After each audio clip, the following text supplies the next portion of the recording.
Okay, good afternoon everybody. How's it all going? Having a good show? Enjoying the eCommerce Expo? Yeah, lots of nods? Good. So welcome along to the IMRG Theatre. We are here to talk to you about your checkout. And we've got lots and lots of useful insights, lots of market data, some useful stats to compare against you. This presentation slot is going to be breaking into 3 parts. We've got me at the beginning for about 10 minutes. Then we have our guest speaker from Shopify, the world experts when it comes to checkouts. And then the little 10 minutes from me at the end again. So, in case you are unfamiliar with who IMRG are, that's the company that I work for. We are the UK's e-commerce association. And we exist to provide you lovely retailers with market data and useful insights. The way it works is we have a big panel of retailers. Here are some of them. Every single week, these retailers send us a file that says, here's how much money we have made on our website. So they tell us exactly how much pounds, how many orders they had, and the traffic volumes that came to their website. And they break it out across all these different product categories. They also tell us loads of other stats, like what their add to bag rate is, what their checkout conversion rate looks like, which marketing channel is earning them the most money. What we then do is basically add it up to say collectively how did that group perform. And the idea is it provides very good information for benchmarking yourself. So if you want to compare against this lot, that is what we present. Now every now and then, we send out a survey to this panel of retailers and say, oh, lovely people, won't you fill us in with some extra detail? Very recently, just a few weeks ago, we sent them a survey about their checkout. So we asked them loads of interesting questions around how particular parts of their checkout is performing. What you are about to see is the results from that survey. So, to get things going, I want to make sure everyone is on the same page when we're talking about measuring the checkout. So a typical journey, someone might come in and land on your homepage, then they might go to a product listing page, happy days if they look at a product page, back to the listing page, product page again, and they've put something in their basket, and they go to the basket review page. Once they get past that basket review page, you start filling in your details, where you want to send it, who the recipient is. You start talking about delivery information, and then lastly, you do some kind of payment. It is this bit that we are interested in for this presentation. So what we're measuring is the number of people that start on that first page of the checkout against the number of people that actually finish and convert. So that was the first question we asked retailers. We said, what is your checkout conversion rate? The industry average is 58%. So pretty much 4 out of every 10 people that start the checkout don't complete and actually give you their money. But the thing is, that is an overall average across all the retailers in our panel, across all devices. And it does change depending on what the device is. In your head, take a guess at which one of those devices gets the best checkout conversion rate. It's not what you think. The tablet is actually ever so slightly better. Now, we've tracked this for years and years and years, and it's always been the desktop that was the best, but only recently, kind of within the last half year or so, has the tablet overtaken it. But in every time we study it, smartphones are always at the bottom, sadly. Now, when you're designing your checkout and you're sorting out your website, you have a choice. You can either have a multi-page checkout, spread it all across multiple pages, or you can have a single-page checkout. Within our survey, we asked people to tell us which of the two you have. We then looked at their average conversion rate for the checkout. Which one do you think gets the best conversion? Is it a multiple page or a single? It's a single, by a nice little chunk as well, 5 percentage points better, on average, those that have a single page checkout. Now, on your checkout, there are a number of tasks that somebody has to complete. They're fairly obvious things. It's kind of split into 5 different groups. You will have the customer information, who is the recipient, who's ordering. You'll have shipping details, where is it being sent. You'll have shipping method, how do you want it delivered, next day, first day, eco truck, whatever it might be. You'll have the payment details, and then sometimes you will have an order confirmation page or an order review page, just to check everything out before you pay. We ask retailers to tell us in which order you put that information. And so imagine each one of these green squares is split into 5. We will color it depending on where it fits in that order. So the darker the color, the more likely it is to have that particular task in that place of the order. So nearly everybody puts the customer information at the beginning, and nearly everybody puts the payment bit right at the end. So you can see kind of with the different shades as to whether it gets mixed about or not. For a single page checkout, this by and large is your typical order. That is pretty much how it goes. But for a multiple page checkout, it's ever so slightly different. If we order it here, the bits in, we'll color it up with the shading again. The main difference on how you're organizing your single page checkout from your multiple page checkout is that shipping bit. So if you look at the second purple blob and the third one, you'll see that they're kind of joint second. That's because a lot of people combine it together. You might put the shipping details and the shipping method on that same page. So in fact, if you were to take what would be a 3-page checkout in that instance, where you'd have the customer info, the shipping bit, and then payment, a load of retailers in our survey had that exact structure in their checkout. We then asked them to tell us what the conversion rate was at each page across that checkout. This should be quite useful for you to benchmark against. The first bit, filling in your customer info, 89% of people will make it past that bit where they're filling in, my name's John and I live here.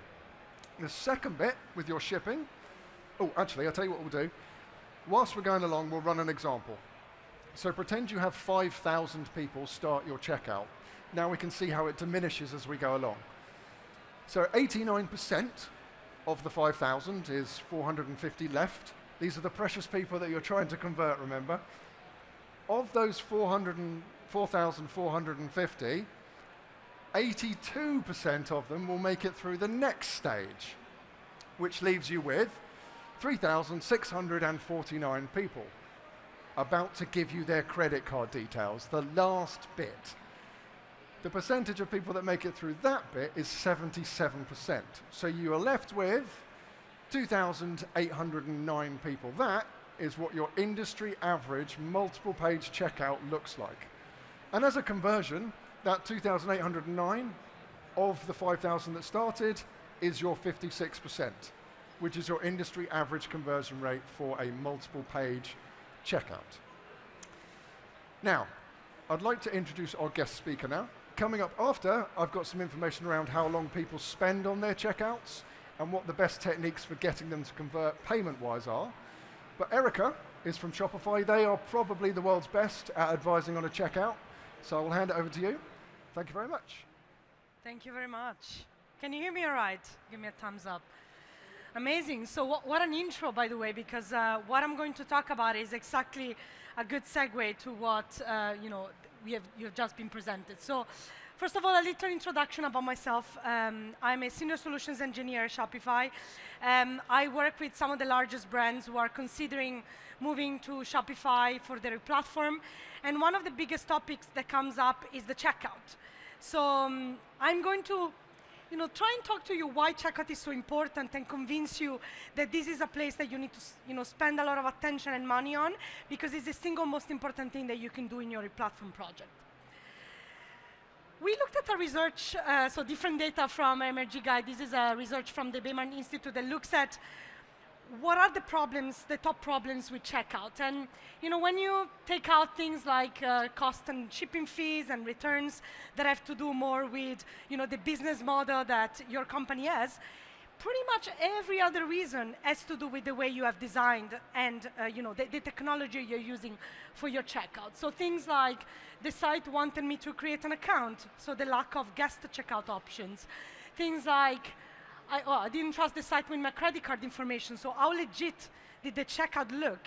How recognizable is the checkout format and the checkout for the user? Too long and complicated checkout process, and this is one of the biggest reasons that we see where, as we saw, there are so many steps in the checkout process, and at every single step, you're losing users. So this is very crucial to have a checkout process that is as smooth as possible so that you don't lose customers in it. But also things like the website had errors and crashed. And I'm so surprised in 2024, there's still times where the checkout is down and the customers just cannot check out. So really, really important to choose, to either build a really good checkout or choose a platform that does that for you. And then finally, at 13%, there were not enough payment methods. So really considering the payment integrations and offering your customers with the broadest amount of checkout payment methods. Which now brings us to the point of why should you invest in checkout? So we know that these are many problems, but why should you care, right? Why is it important to put your money and attention in checkout? And the way we talk about it is that you've spent so much money driving users to your site. You've spent ad money, marketing money. You've then now spent additional money optimizing your site for speed, optimizing it for search and discovery, making sure that your customers can find the products, they can add products to the basket. You have optimized recommendations so that you have a high average order value. Then they have everything to check out, and then you're losing them.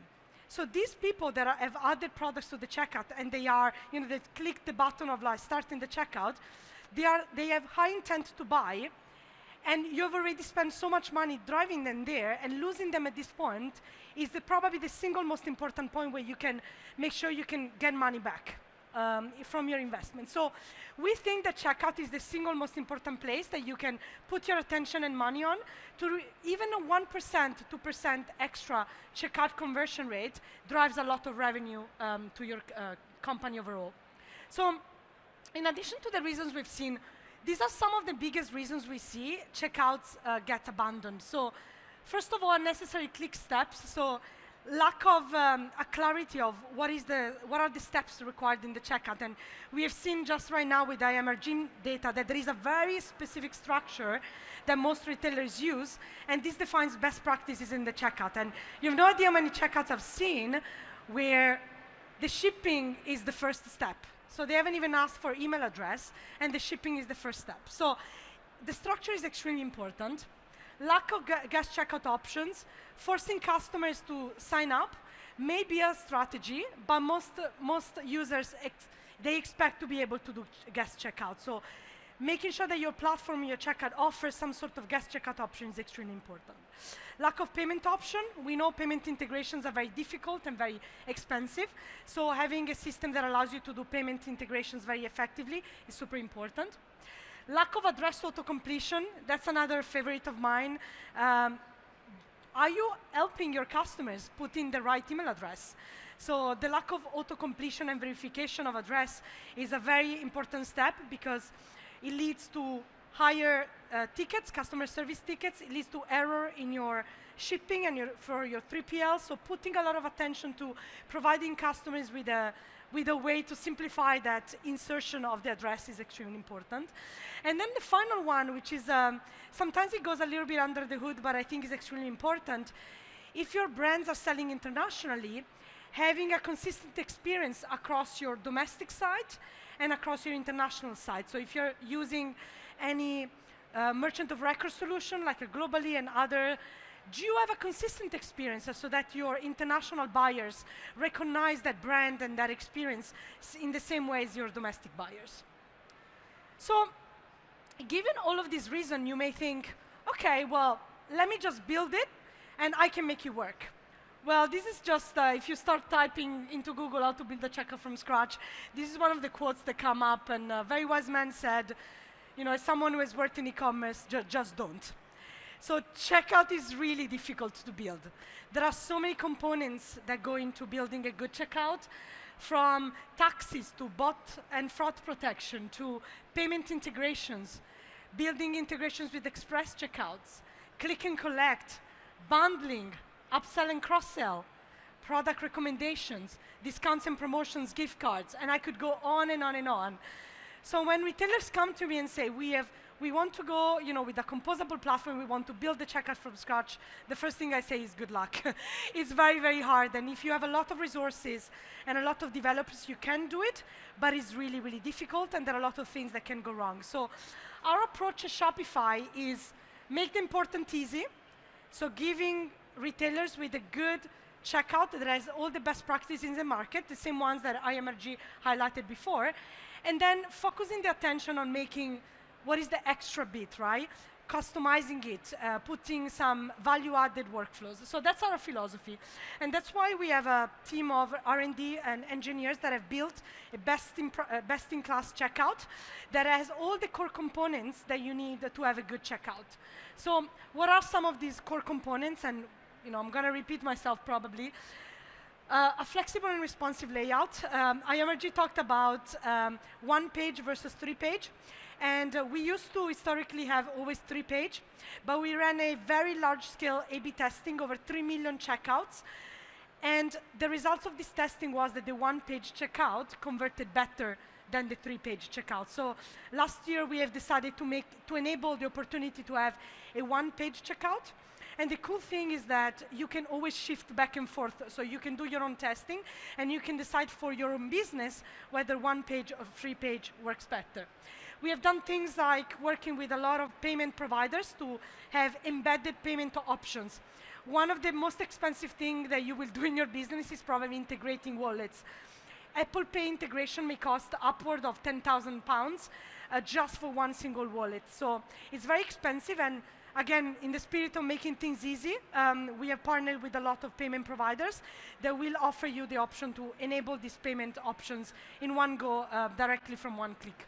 Other things are, things like international selling, so calculating taxes, duties, international shipping options, et cetera, et cetera.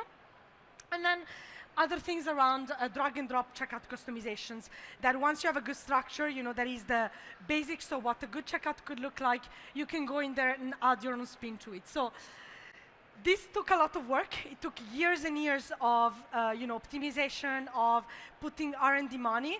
And so we believe that in the end, you shouldn't reinvent the wheel, but you should start from a good basis and then go and add on it. The other thing that came out that we've been focusing a lot on is understanding the impact of digital wallets. So we did a really big checkout study with BCG last year, where we looked at what are some of the factors that influence checkout conversion rates. So in the same way that IMRG presented before, what are the reasons why users drop out, right? And what can we do as retailers to improve that situation? And one of the biggest results that came out is the importance of digital wallets. So what we also call accelerated checkout. The power of digital wallet is that they convert an unidentified shopper to an unidentified shopper. So me, as a, say, Apple Pay users or Shop Pay users, and I'm actually curious how many of you have used Shop Pay before. That's the purple dot, yeah? Quite a few of you. So what these digital wallets do, and the magic of it, is that from an unrecognized shopper that would go through a guest checkout, filling in all those details, the shopping details, the payment information, they're able to bring me straight into the last page. So just by putting my email address, I can, they already have my shipping details, they already have all my credit cards saved, and I can effectively skip the checkout completely and go to the last page when I just have to click one button and say, yes, I want to pay with this credit card at this address, and I'm done. So do not underestimate the power of having digital wallets. What you see here is that the research looked at different digital wallets: Shop Pay, Meta Pay, Apple Pay, Amazon Pay, and Shop Pay. And they looked at the extra checkout conversion that they brought, right? And as you can see, is that all the wallets increase the checkout conversion rate. And then we are also proud to say that Shop Pay was the one that converted the most. So in any case, digital wallets are good for your checkouts. Some are better than others, but always worth investing in good accelerated checkout options if you want to increase your checkout conversion rate. So what we do at Shopify is that we have created a native digital wallet, called ShopPay, that helps lift conversion. And what we do is that across millions of sites, we recognize your details, and then we are able to, bring you back to the last page, and in one click you can check out. Now, last two things that I want to leave the audience with is the idea of checkout customization. So it's good to have a good starting point, but every business will have their own different requirements. And so it's very important to have a system that allows you to customize, whether it's the branding, whether it's adding new functionality like loyalty, etc. So always look into how easy it is to customize your checkout experience. And finally, I just want to leave you with a really good experience coming from one of our customers called Our Place. They exploded, absolutely exploded. What you can see here is that they're using a one-page checkout where you can fill in your details. You see that they have an address auto-completion. You go into the shipping method page, then you put your credit card details, and you are done, right? So it's one page, you can see everything, you can see your progress, and if you were to use one of the digital wallets, it would be even easier and faster, because in one click you would go straight into the end. A couple of other interesting things that they have done, as you can see on the right here, is that they allow you to upgrade your checkout with additional items. So always think about how can you upsell your customers at checkout with additional products that may be of value for you. And then you also see how smart they are in terms of allowing the customers to see the value of logging in, to say, if you log in, we can give you extra rewards. So that's a way of incentivizing the users to log in and create an account. But they still allow customers to do a guest checkout. So yeah, so this is a great experience, and they've seen a lot of conversion, lower and lower abandonment. So hopefully it's a good inspiration. Go check them out. They're great. And yeah, let me know if you have any questions. Here to help. I'm going to hang out after the meeting for any questions. OK, I'm back to the IMRG guys. Cool. Thank you. Cheers. Thank you, Erika. Shopify, they do no checkouts, those guys. OK, so time to check out. Have you ever wondered how long it typically takes someone to get through your checkout? All those steps that Erika was just going through, how long does it typically take to fill all that stuff in? The average person will spend 143 seconds in their checkout. Now we know what that looks like across a multiple page checkout and what it looks like across a single page checkout. Now bear in mind, you kind of just want to get someone through the checkout, like, yes, go, go, go, go, go, pay. We asked retailers who had a multiple page checkout what their average dwell time was, and someone that has a single page checkout. Which one do you think gets the longest duration of people hanging around in that checkout? This is it. On average, there is a lovely shorter time with a single page checkout on average. It makes sense. It's just a little bit cleaner for somebody to go to. But whilst we were asking retailers about how their checkout performed and dwell times, we also asked them to tell us a very specific two numbers. How long do people spend who convert, and how long do people spend who don't convert? So imagine this line here is all the time that someone might spend in a checkout. We'll call this our kind of timeline of patience that someone might go through. Number of seconds, so we'll say this is 3 minutes, like a max of 3 minutes that someone might spend on their checkout. We know, as I mentioned earlier, on average, someone spends 143 seconds in their checkout. For somebody that goes into the checkout and does not convert, they drop out at some point, their average is 126 seconds. Whereas someone that does convert, their checkout is a little bit longer. It's 154 seconds. So your average then comes into the middle at 143.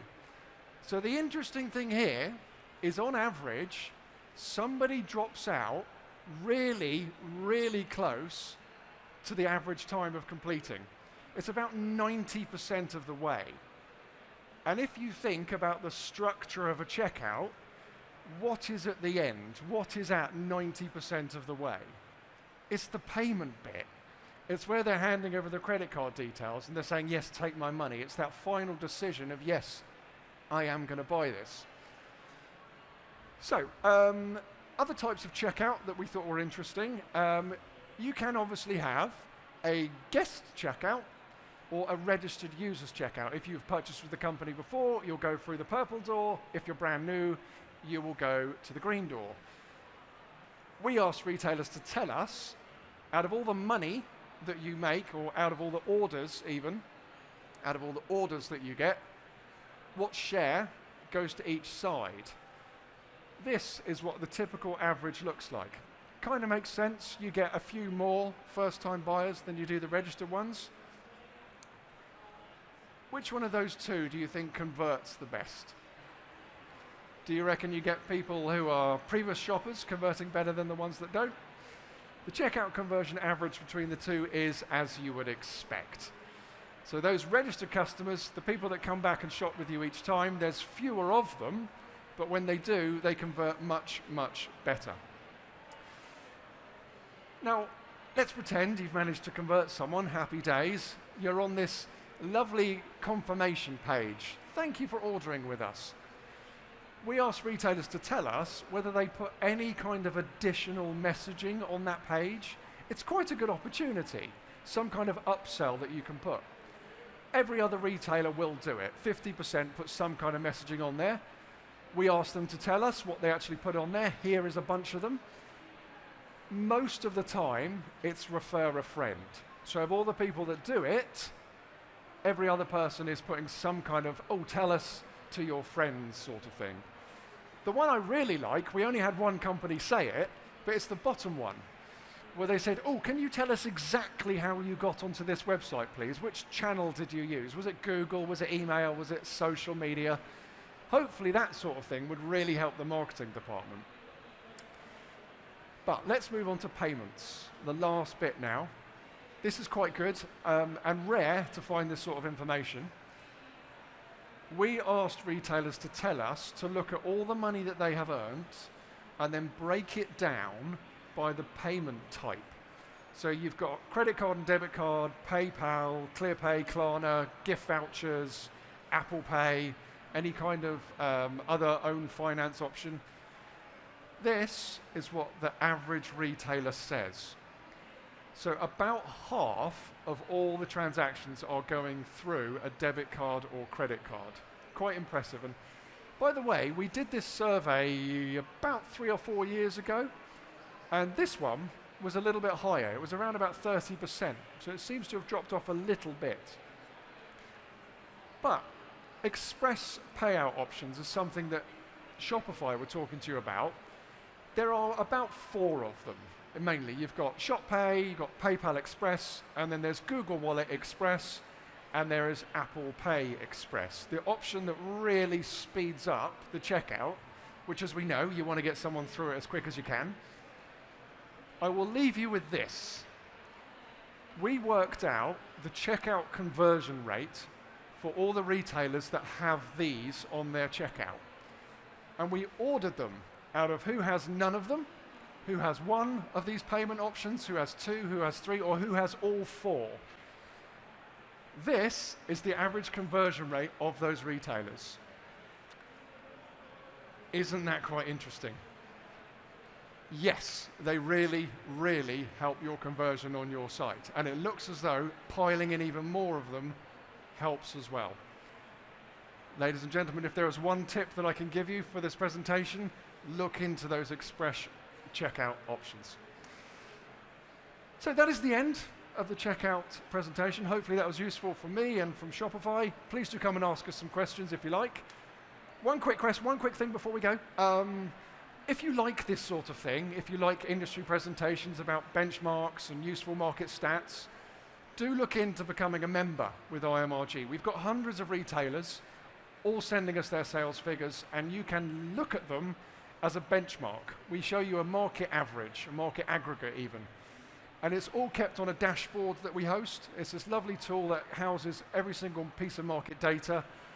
If you are interested in possibly becoming a member, our stand is right there. Go and have a chat with the chaps from IMRG. But other than that, thank you very much for watching, and I hope you have a good conference.